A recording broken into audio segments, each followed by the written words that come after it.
GeM TV நேயர்களுக்கு அன்பு வணக்கங்களை கூறிக்கொண்டு வழக்கம்போல் விநாயகப் பெருமானை வணங்கி இன்றைய 12 ராசிகளுக்கான பலன்கள். இன்று 13/9/2025 விஸ்வாவசு வருடம் ஆவணி மாதம் 28ஆம் நாள். சூரிய உதயம் காலை 5:58 சூரிய அஸ்தமனம் மாலை 6:12 இன்றைய ஆதிக்க கிரகம் சனி பகவான். வழிபட வேண்டிய தெய்வம் ஆஞ்சநேயமூர்த்தியை வழிபட வேண்டும். இன்றைய நாளிலே நல்ல நேரம் காலை 7:45 முதல் 8:45 வரை, மாலை 4:45 முதல் 5:45 வரை. இன்றைய ராகு காலம் காலை 9 முதல் 10:30 வரை. யமகண்டம் மதியம் 1:30 முதல் 3 வரை. குளிகை நேரம் காலை 6 முதல் 7:30 வரை. இன்றைய சுபகோரை சுக்கிரகோரை மாலை 5 முதல் 6 வரை. இந்த நேரத்திலே பழைய வீட்டை சீர் செய்யலாம். பழைய வண்டி வாகனங்களை விற்பதற்காக முயற்சிகளை எடுக்கலாம். அதேபோல் மறுமணத்துக்கான முயற்சிகளை செய்ய நல்ல நேரம். ஆடை ஆபரணங்கள் வாங்க, குடும்பத்திலே இருக்கின்ற பிரச்சனைகளுக்கு தீர்வு காணுவதற்கு நல்ல நேரம் இந்த நேரம். இதனை பயன்படுத்தி கொள்ளுங்கள். கவனமாக இருக்க வேண்டிய கோரை செவ்வாய் கோரை. நேரம் காலை 8 முதல் 9 வரை, மதியம் 3 முதல் 4 வரை. இந்த நேரத்திலே அமைதி காக்க வேண்டும். முக்கியமான முடிவுகளை எடுக்கக்கூடாது. இன்றைய நட்சத்திரம் இன்று மதியம் 2:49 வரை கிருத்திகை, அதன் பிறகு ரோகிணி. இன்றைய திதி இன்று காலை 11:34 வரை தேய்விரை சட்டி, அதன் பிறகு சப்தமி. இன்றைய சந்திராட்டமம் துலாம் ராசிக்கு சந்திராட்டமம். கவனமாக இருக்க வேண்டும். சித்ரா நட்சத்திரக்காரர்கள் இன்றைய நாளிலே ஆரஞ்சு நிற ஆடைகளை அணிவதை தவிர்ப்பது நல்லது. நாளை நல்ல சுப முகூர்த்த நாள், தேய்பிறை அஷ்டமி. நாளைய தினம் பைரவ வழிபாடு செய்ய வேண்டும். தொடர்ந்து நாம் காண இருப்பது மேஷம் முதல் மீனம் வரை உள்ள 12 ராசிகளுக்கான பலன்களை. மேஷ ராசி அன்பர்களே, இன்று சந்திரன் உங்கள் ராசிக்கு 2ஆம் இடத்திலே இருக்கின்றார். உங்களுடைய ராசி அதிபதி செவ்வாய் ராசிக்கு 6ஆம் இடத்திலே இருக்கின்றார். ஆகவே பொருளாதாரம் திருப்திகரமாக இருக்கும். பையிலே பணம் இருக்கும், வங்கி கணக்கிலே பணம் இருக்கும். இப்படி பொருளாதாரம் திருப்திகரமாக இருக்கும். ஆகவே இந்த சுபகாரிய பேச்சுவார்த்தைகளை தொடங்கினீர்கள் என்றால் நல்லபடியாக முடியும். உறவினர்களோடு இருந்து வந்த மன வருத்தங்கள் எல்லாம் தீருகின்ற நாள். தொழில் மற்றும் வியாபாரத்திலே சிறப்பான ஒரு முன்னேற்றம் ஏற்படும். அலுவலகத்திலே இருந்து வந்த நெருக்கடிகள் எல்லாம் குறைகின்ற நாள். வேலை தேடிக்கொண்டிருப்பவர்களுக்கு நல்ல வேலை கிடைக்கும். பிள்ளைகளால் பெருமை ஏற்படுகின்ற நாள். வாழ்க்கை துணையால் மகிழ்ச்சி உண்டாகும். மொத்தத்தில் காரிய வெற்றிகள் உண்டாகின்ற நாள். குலதெய்வ வழிபாடு வெற்றியை தரும். ஆஞ்சநேய மூர்த்தியை வணங்குங்கள். இன்றைய நாள் சிறப்பாக இருக்கின்றது. வாழ்த்துக்கள். ரிஷபராசி அன்பர்களே, இன்று சந்திரன் உங்கள் ராசியிலேயே இருக்கின்றார். உங்களுடைய ராசி அதிபதி சுக்கிரன் ராசிக்கு 3ஆம் இடத்திலே இருக்கின்றார். ஆகவே மனம் சந்தோஷமாக இருக்கும். அலுவலகத்திலே வேலை பார்ப்பவர்களுக்கு புதிய பொறுப்புகள் நல்ல வேலை பளுவை ஏற்படுத்தும். உடல் ஆரோக்கியம் திருப்திகரமாக இருக்கும். வெளியூர் பிரயாணங்கள் வெற்றியை தருகின்ற நாள். பண வரவு அதிகரிக்கும். தொட்டதெல்லாம் பொன்னாகக்கூடிய நல்ல நாளாக இருக்கின்றது. பணவரவு அதிகரிப்பதாலே கடன் பிரச்சனைகள் எல்லாம் தீரும். வேலை தேடிக்கொண்டிருப்பவர்களுக்கு நல்ல வேலை கிடைக்கும். நண்பர்கள் மூலம் அனுகூலங்கள் உண்டாகும். உறவினர்கள் மூலம் நல்ல அனுகூலங்கள் உண்டாகும். மொத்தத்தில் மனம் உற்சாகமாக காணப்படக்கூடிய நல்ல நாள். நீண்ட நாட்களாக குழந்தை பாக்கியத்திற்காக காத்திருக்கின்ற தம்பதிகளுக்கு சந்தான பிராப்தி உண்டாகும். சொந்த தொழில் செய்பவர்களுக்கு அதிலே நல்ல முன்னேற்றமும் வளர்ச்சியும் உண்டாகும். சிறப்பான நாள் இது. ஆஞ்சநேயரை வணங்குங்கள். வாழ்த்துக்கள். மிதுன ராசி அன்பர்களே, இன்று சந்திரன் உங்கள் ராசிக்கு 12ஆம் இடத்திலே இருக்கின்றார். உங்களுடைய ராசி அதிபதி புதன் ராசிக்கு 4ஆம் இடத்திலே இருக்கின்றார். ஆகவே வெளிநாடு செல்கின்ற யோகங்கள் ஒரு சிலருக்கு உண்டாகும். தொழில் சம்பந்தமான புதிய கடன் எதுவும் இன்றைய நாளிலே வாங்கக்கூடாது. தேவையில்லாமல் மற்றவர்களுடைய விஷயங்களில் தலையிடக்கூடாது. குலதெய்வ வழிபாடு வெற்றியை தரும். வீண் வாக்குவாதங்களை எல்லாம் தவிர்க்க வேண்டிய நாள். வீண் விரயங்கள் ஏற்படக்கூடிய நாள். ஆகவே கவனமாக இருக்க வேண்டும். காரிய அனுகூலம் உண்டாகும். மேலதிகாரிகளால் நெருக்கடிகள் உண்டாகும். பொருளாதாரத்திலே நெருக்கடிகள் உண்டாகும். உத்தியோக உயர்வும் பணியிட மாற்றமும் ஒரு சிலருக்கு ஏற்படும். உடல் ஆரோக்கியத்திலே மிகுந்த எச்சரிக்கையாக இருக்க வேண்டிய நாள். அலுவலகத்திலே வேலை பளு அதிகமாக இருக்கும். மொத்தத்தில் இன்றைய நாள் கவனமாக இருக்க வேண்டிய நாள். ஆஞ்சநேயரை வணங்குங்கள். வாழ்த்துக்கள். கடகராசி அன்பர்களே, இன்று சந்திரன் உங்கள் ராசிக்கு 11ஆம் இடத்திலே இருக்கின்றார். ஆகவே இன்றைய நாளிலே உங்களுக்கு நண்பர்கள் மூலம் நல்ல அனுகூலங்கள் உண்டாகும். எதிர்பார்த்த விஷயங்கள் எல்லாம் நல்லபடியாக நடக்கும். பொருளாதாரத்திலே பெரும் வளர்ச்சி உண்டாகும். உடல் ஆரோக்கியத்திலே நல்ல முன்னேற்றங்கள் ஏற்படும். வீடு, வண்டி, வாகன மாற்றம் ஏற்படும். குழந்தைகளால் பெருமை ஏற்படும்.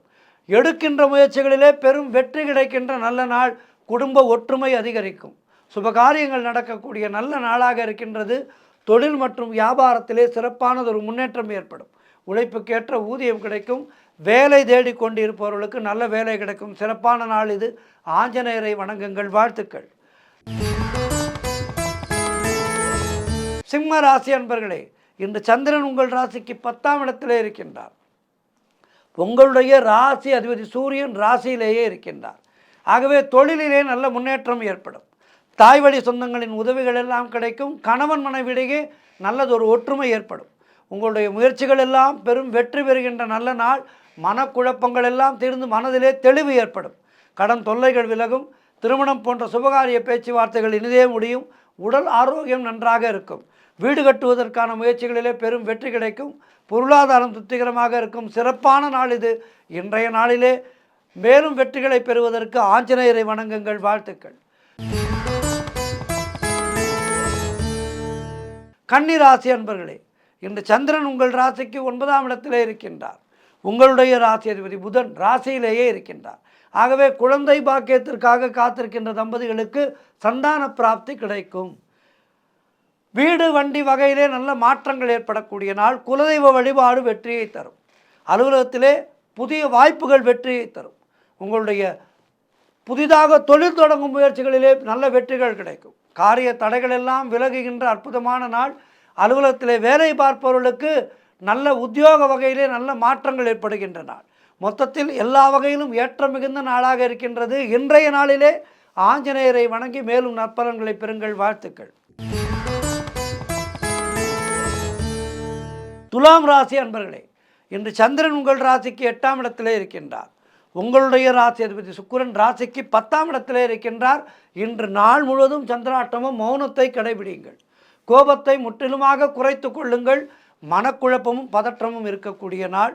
வேலையிலே தடுமாற்றங்கள் ஏற்படும். ஆகவே கவனமாக இருக்க வேண்டும். கடன் பிரச்சனை அதிகமாக இருக்கும். உடல் ஆரோக்கியத்திலே எச்சரிக்கையாக இருக்க வேண்டும். குலதெய்வ வழிபாடு வெற்றியை தரும். இன்றைய நாளிலே நீங்கள் எல்லா வகையிலும் எச்சரிக்கையாகவும் இறை வழிபாட்டோடு நடந்து கொள்ள வேண்டும். இன்றைய நாளிலே அதிகாலையிலேயே எழுந்து கோவிலுக்கு சென்று இறைவனை வணங்கி வாருங்கள். ஆஞ்சநேய மூர்த்தியை வணங்குங்கள். வாழ்த்துக்கள். விருச்சிக ராசி அன்பர்களே, இன்று சந்திரன் உங்கள் ராசிக்கு 7ஆம் இடத்திலே இருக்கின்றார். உங்களுடைய ராசி அதிபதி செவ்வாய் ராசிக்கு 11ஆம் இடத்திலே இருக்கின்றார். ஆகவே திருமணத்துக்காக காத்திருக்கின்ற வரன்களுக்கு திருமணம் நிச்சயமாகும். பழைய பாக்கிகள் எல்லாம் வசூலாகும். காரிய வெற்றிகள் உண்டாகின்ற நாள். பூர்வீக சொத்திலிருந்து வந்த பிரச்சனைகள் எல்லாம் தீரும். கூட்டு தொழிலிலே நல்ல லாபங்கள் ஏற்படக்கூடிய நாள். உறவினர்களோடு இருந்து வந்த மன வருத்தங்கள் தீரும். அலுவலகத்திலே இருந்து வந்த நெருக்கடிகள் குறையும். கடன் பிரச்சனைகள் எல்லாம் தீரும். உங்களுடைய முயற்சிகள் எல்லாம் பெரும் வெற்றி பெறுகின்ற நல்ல நாள். பொருளாதாரம் திருப்திகரமாக இருக்கும். பிள்ளைகளால் பெருமை ஏற்படும். நண்பர்கள் மூலம், உறவினர்கள் மூலம் நல்ல அனுகூலங்கள் உண்டாகும். வீடு, வண்டி, வாகன வகையிலே நல்ல மாற்றங்கள் ஏற்படக்கூடிய நாள். சிறப்பான நாள் இது. இன்றைய நாளிலே ஆஞ்சநேயரை வணங்குங்கள். வாழ்த்துக்கள்.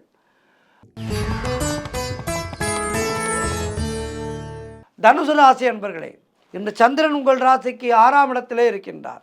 உங்களுடைய ராசி அதிபதி குரு ராசிக்கு 7ஆம் இடத்திலே இருக்கின்றார். ஆகவே வேலை மாற்றம் ஒரு சிலருக்கு ஏற்படும்.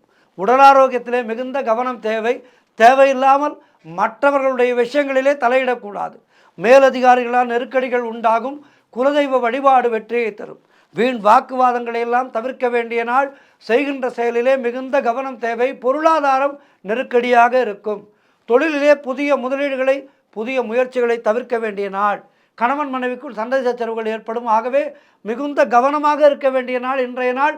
ஆஞ்சநேயருக்கு ஒரு வெற்றிலை மாலை சாற்றி இன்றைய நாளை கடந்து செல்லுங்கள். வாழ்த்துக்கள். மகர ராசி அன்பர்களே, இன்று சந்திரன் உங்கள் ராசிக்கு 5ஆம் இடத்திலே இருக்கின்றார். உங்களுடைய ராசி அதிபதி சனி ராசிக்கு 2ஆம் இடத்திலே இருக்கின்றார். ஆகவே பிள்ளைகளால் பெருமை ஏற்படும். வெளியூர் பிரயாணங்கள் வெற்றியை தரும். குழந்தை பாக்கியத்திற்காக காத்திருக்கின்ற தம்பதிகளுக்கு சந்தான பிராப்தி உண்டாகும். உறவினர்களோடு இருந்து வந்த மன வருத்தங்கள் எல்லாம் தீரும். வேலையிலே எதிர்பார்த்த இடமாற்றங்கள் அமையும். முன்னோர்களுடைய சொத்திலிருந்து உங்களுக்கு வரவேண்டிய பங்கு கைக்கு வரும். உடல் ஆரோக்கியம் திருப்திகரமாக இருக்கும். தொழில் மற்றும் வியாபாரத்திலே சிறப்பானது ஒரு முன்னேற்றம் ஏற்படும்.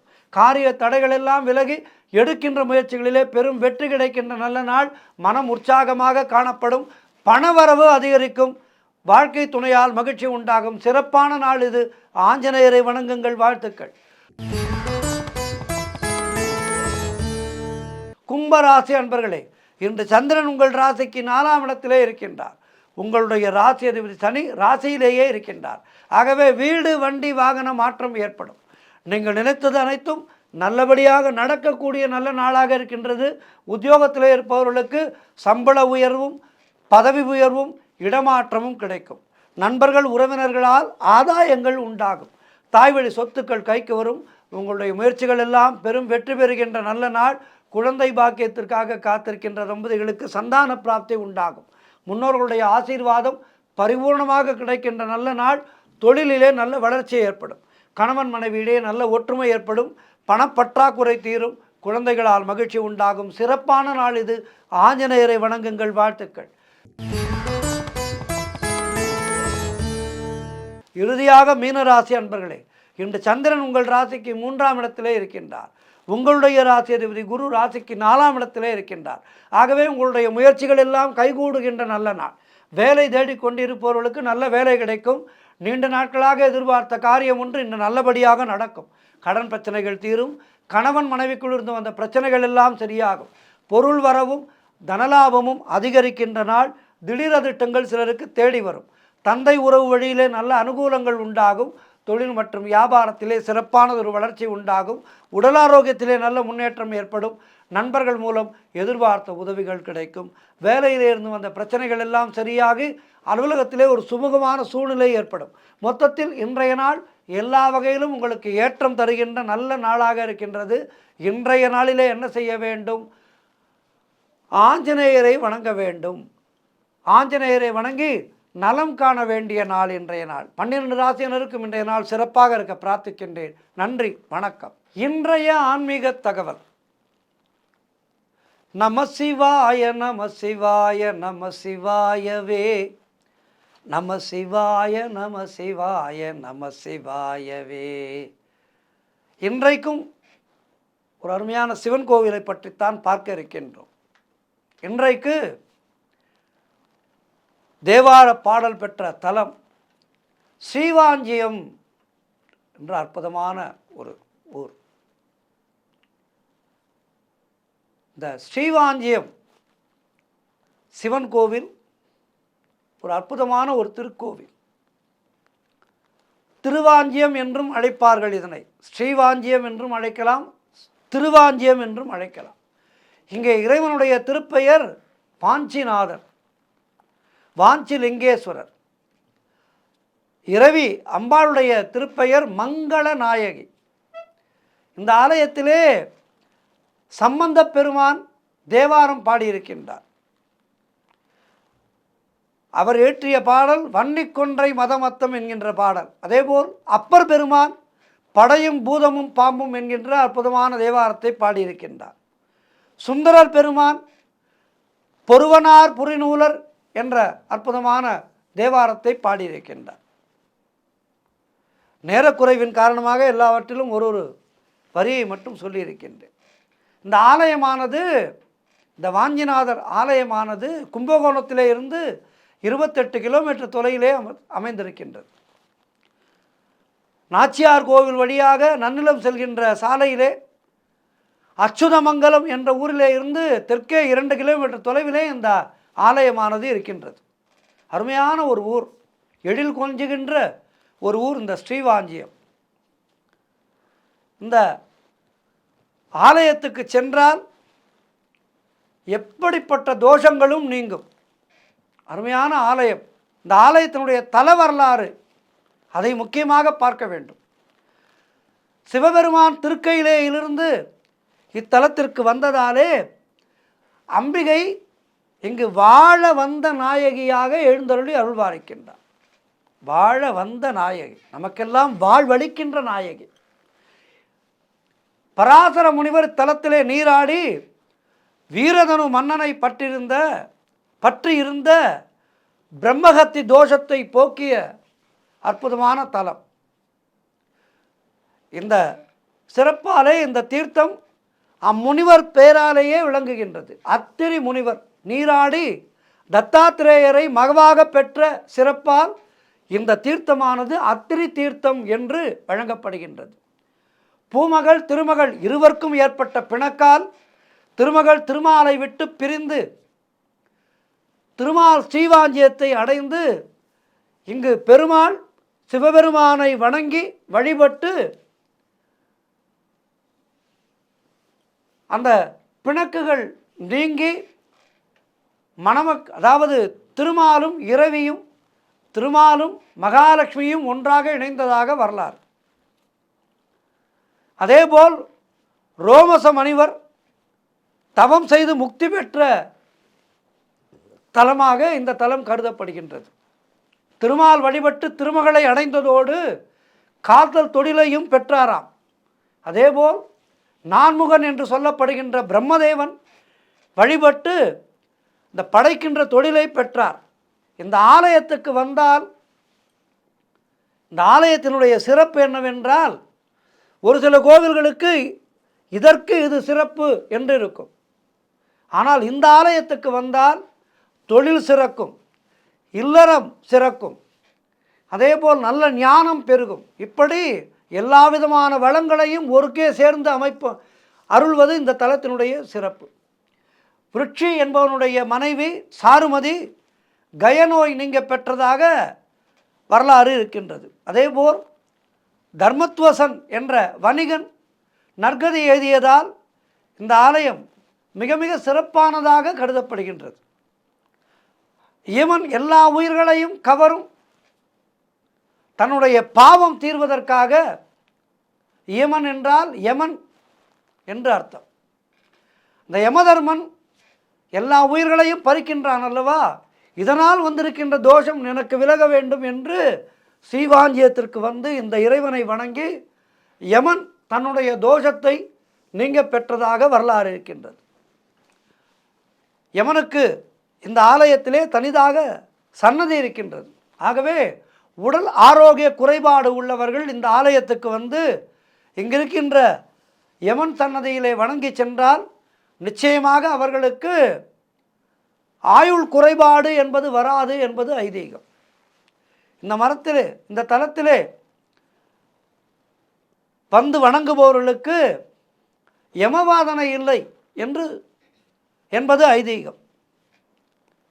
அதேபோல் இங்கு இருக்கின்றவர்களுடைய வலச்செவியிலே இறைவன் 5 எழுத்து மந்திரத்தை பஞ்சாட்சரத்தை ஓதி சிவலோகத்திலே சேர்ப்பிப்பதாக ஐதீகம். இங்கு இருப்பவர்கள் இந்த தலத்திலே வந்து வணங்கிவிட்டு இறப்பவர்களுக்கு யமலோகம் கிடையாது, நேராக கைலாயம். காவிரி கரையிலே உள்ள 6 சிவத்தலங்களிலே காசிக்கு சமமானதாக இந்த தலம் கருதப்படுகின்றது. அந்த மற்ற தலங்கள் திருவையாறு, திருவெண்காடு, திருவிடைமருதூர், திருசாய்க்காடு மற்றும் மயிலாடுதுறை ஆகியவை மற்ற 5 தலங்கள். இவற்றிலே திருவாஞ்சியம் காசியை விட மிகப்பெரிய 16 பங்கு மேலானதாக கருதப்படுவதாக புராணங்கள் கூறுகின்றது. பிரளய காலத்திலே உலகமே அழிந்தபோது சிவபெருமானும் பார்வதியும் கைலாயத்திலே இருந்து புறப்பட்டு பிரளயத்திலே அழியாது தப்பி பிழைத்த காசியை பார்த்து வியந்தனர். அதுபோலவே தப்பிய இடங்கள் வேறு எங்கெங்கு உள்ளன என்று தேடி தென் திசைக்கு வந்தபோது காவிரி கரையிலே திருவாஞ்சியம் என்கின்ற ஊர் அதனுடைய அழகிலே மயங்கி லிங்க வடிவிலே சுயம்புவாக சிவபெருமானும் ஞான சக்தியாக பார்வதி தேவியும் இந்த ஊரிலேயே தங்கி அருள்வாளித்தனராம். அதனால்தான் இந்த ஊர் அம்பிகைக்கு வாழ வந்த நாயகி என்று பெயர். ஆகவே புராணங்கள் போற்றிய இந்த ஊர் அருமையான ஒரு ஊர். இத்தலத்தினுடைய மூலவர் ஒரு சுயம்பு லிங்க திருமேனியோடு காட்சியளிக்கின்றார். உலகில் உள்ள 64 சுயம்புலிங்க திருமேனிகளிலே இதுவே மிகவும் பழமையானதாக கருதப்படுகின்றது. நான் முன்பே சொன்னது போல் திருமால் தன்னை பிரிந்த லக்ஷ்மி தேவியை அடைய விரும்பி தவம் புரிந்த ஊர் இதுவானதால் ஸ்ரீவாஞ்சியம் என்கின்ற பெயரோடு அழைக்கப்படுகின்றது. இந்த ஆலயம் சுமார் 558 அடி நீளமும் 320 அடி அகலமும் உடைய மிகப்பெரிய அற்புதமான ஆலயம். 3 கோபுரங்களோடு 3 பிரகாரங்களும் இருக்கின்றது. பிரதான ராஜகோபுரமானது 5 நிலைகளோடு கம்பீரமாக காட்சி தருகின்றது. ஆகவே எல்லா சிறப்பம்சங்களும் கொண்ட இந்த அற்புதமான ஸ்ரீவாஞ்சியம் ஆலயத்துக்கு சென்று தரிசித்து வாழ்விலே எல்லா வளமும் நலமும் பெற்று பேரோடும் புகழோடும் வாழ்வோம். நன்றி, வணக்கம். சிவாய நமக.